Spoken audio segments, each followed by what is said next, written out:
Today is January 19th, 2015, and I will be reading the I Have a Dream speech from Martin Luther King Jr. on Martin Luther King Jr. Day. I am happy to join with you today in what will go down in history as the greatest demonstration for freedom in the history of our nation. 50 years ago, a great American in whose symbolic shadow we stand signed the Emancipation Proclamation.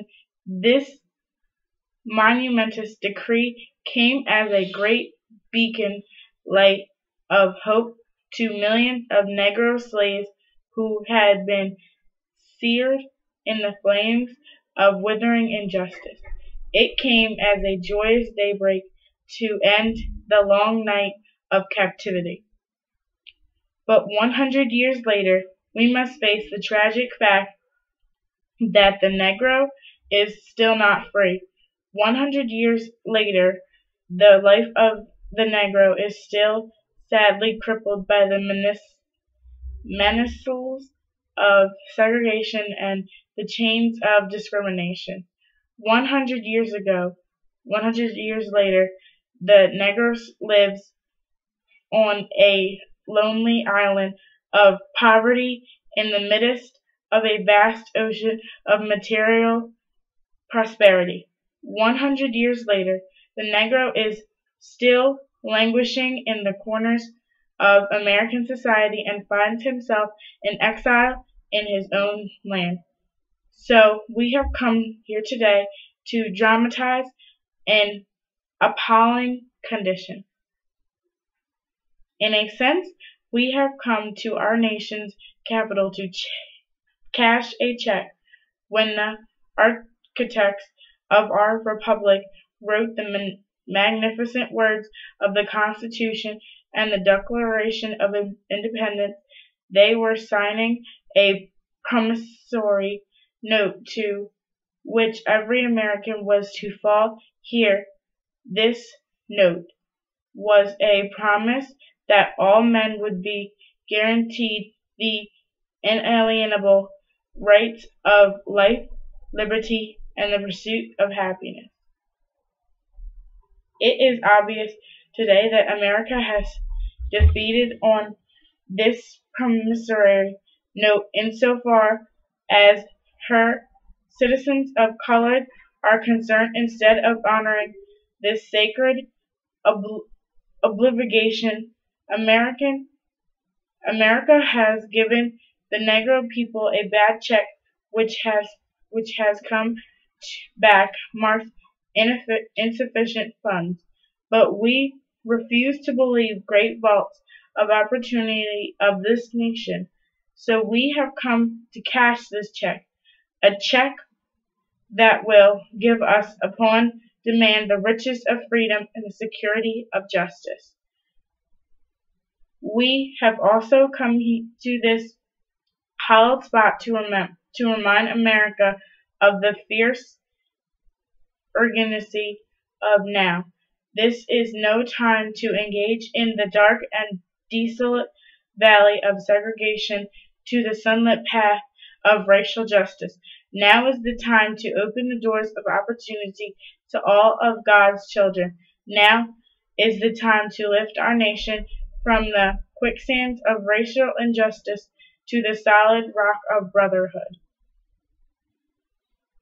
It would be fatal for the nation to overlook the urgency of the moment and to underestimate that determination of the Negro. This sweltering summer of the Negro's legitimate discontent will not pass until there is an invigorating autumn of freedom and equality. 1963 is not an end, but a beginning.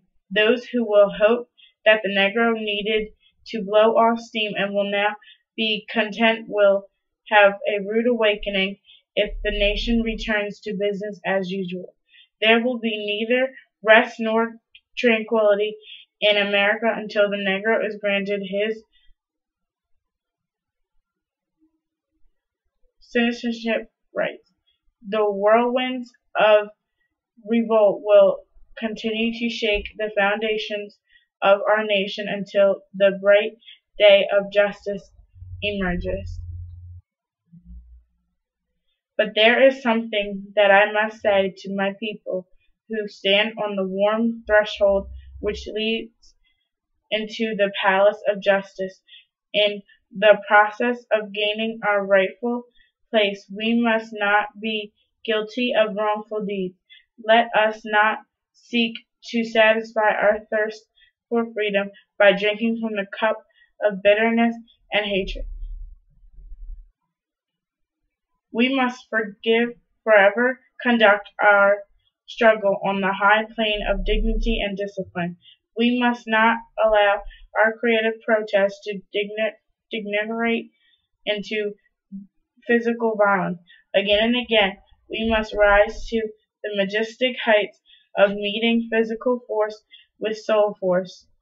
The marvelous new militancy which has engulfed the Negro community must not lead us to distrust of all white people, for many of our white brothers, as evidenced by their presence here today, have come to realize that their destiny is tied up with our destiny and their freedom is inextricably bound to our freedom. We cannot walk alone. And as we walk, we must make the pledge that we shall march ahead. We cannot turn back. There are those who are asking the devotes of citizen rights, when will you be satisfied? We can never be satisfied as long as our bodies, heavy with the fatigue of travel, cannot gain lodging in the motels of the highways and the hotels of the cities. We cannot be satisfied as long as the Negro's basic mobility is from a smaller ghetto to a larger one. We can never be satisfied as long as a vote. No, we are not satisfied, and we will not be satisfied until the justice rolls down like waters and righteousness like a mighty stream. I am not unmindful that some of you have come here out of great trials and tribulations. Some of you have come fresh from narrow cells. Some of you have come from areas where your quest for freedom left you battered by the storms of persecution and staggered by the winds of police brutality. You have been the veterans of creative suffering. Continue to work with the faith that unearned suffering is redemptive. Go back to Mississippi, go back to Alabama, go back to Georgia, go back to Louisiana, go back to the slums and ghettos of our northern cities, knowing that somehow the situation can and will be changed. Let us not wallow in the valley of despair. I say to you today, my friends, that in spite of the difficulties and frustrations of the moment, I still have a dream. It is a dream deeply rooted in the American dream. I have a dream that one day this nation will rise up and live out the true meaning of its creed. We hold these truths to be self-evident, that all men are created equal. I have a dream that one day on the red hills of Georgia, the son of former slaves and the son of former slave owners will be able to sit down together at the table of brotherhood. I have a dream that one day, even in the state of Mississippi, a desert state sweltering with the heat of injustice and oppression, will be transformed into an oasis of freedom and justice. I have a dream that my 4 children will one day live in a nation where they are not judged by the color of their skin, but the content of their character. I have a dream today. I have a dream that one day the state of Alabama, whose governor's lips are presently dripping with the words of interposition and nullification, will be transformed into a situation where little black boys and little black girls will be able to join hands with little white boys and white girls and walk together as sisters and brothers. I have a dream today.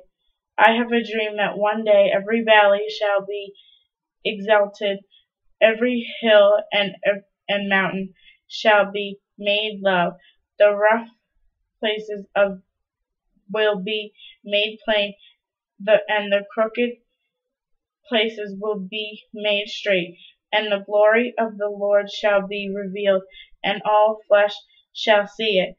This is our hope. This is the faith with which I return to the South. With this faith, we will be able to hew out the mountain of despair a stone of hope. With this faith, we will be able to transform the jangling discords of our nation into a beautiful symphony of brotherhood. With this faith, we will be able to work together, to pray together, to struggle together, to go to jail together, to stand up for freedom together, knowing that one day we will be free. This will be the day when all of God's children will be able to sing with a new meaning. My country, 'tis of thee, sweet land of liberty, of thee I sing, land where my fathers died, land of the pilgrim's pride. From every mountainside let freedom ring. And if America is to be a great nation, this must become true. So let freedom ring from the Progressive hilltops of New Hampshire to let freedom ring from the mighty mountains of New York. Let freedom ring from the heightening Alleghenies of Pennsylvania. Let freedom ring from the snow-capped Rockies of Colorado. Let freedom ring from the curvaceous peaks of California. But not only that, let freedom ring from the Stone Mountain of Georgia. Let freedom ring from Lookout Mountain of Tennessee. Let freedom ring from every hill and every molehill of Mississippi, from every mountainside. Let freedom ring. When we let freedom ring, when we let it ring from every village and every hamlet, from every state and every city, we will be able to speed up that day when all of God's children, black men and white men, Jews and Gentiles, Protestants and Catholics, will be able to join hands and sing in the words of the old Negro spiritual. Free at last, free at last. Thank God Almighty, we are free at last.